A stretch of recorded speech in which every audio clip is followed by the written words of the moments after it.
মাশাআল্লাহ, আমরা আমাদের অ্যাকোয়ারিয়াম পুকুরে সুন্দর করে ছিটা দাও। আমরা আমাদের প্রথম পর্ব কিছু একটা দিচ্ছি, আপনারা দেখতে পাচ্ছেন, তা আমার ছেলে দিচ্ছে। আপনারা কমেন্টের মাধ্যমে জানাবেন আমাকে আপনারা বুঝলেন কি না। দাও, পুরাটা দাও তুমি ছিটা, হালকা হালকা।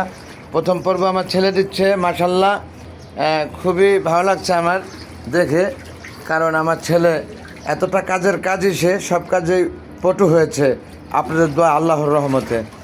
যাই হোক, আমি খুব খুশি আমার ছেলের উপরে।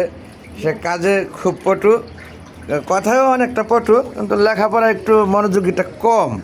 সেই জন্য দোয়া করবেন প্রত্যেকে, যেন সুশিক্ষায় শিক্ষিত হয়ে মানুষের মতো মানুষ হতে পারে। যাই হোক, আমাদের অ্যাকোয়ারিয়াম পুকুরে প্রোটেক্টেড ওয়াল করে আমরা এই যে এখানে গেট লাগিয়ে দিয়ে প্রথম পর্ব আমরা একটা কিছু দিচ্ছি, নামটা বলতেছি না, আপনারা কমেন্টের মাধ্যমে জানাবেন।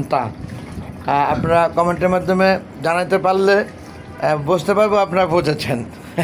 এই ঘটনা, অন্য কোনো কিছু না, তাই না আব্বা? যাই হোক, আমার ছেলে বেশ ছোট পরিসরে 7 তলার উপরে অ্যাকোয়ারিয়াম পুকুরে একটা মেডিসিন আমরা ফার্স্ট পর্ব ব্যবহার করলাম। প্রত্যেকে দোয়া করতেছে। আল্লাহ হাফেজ।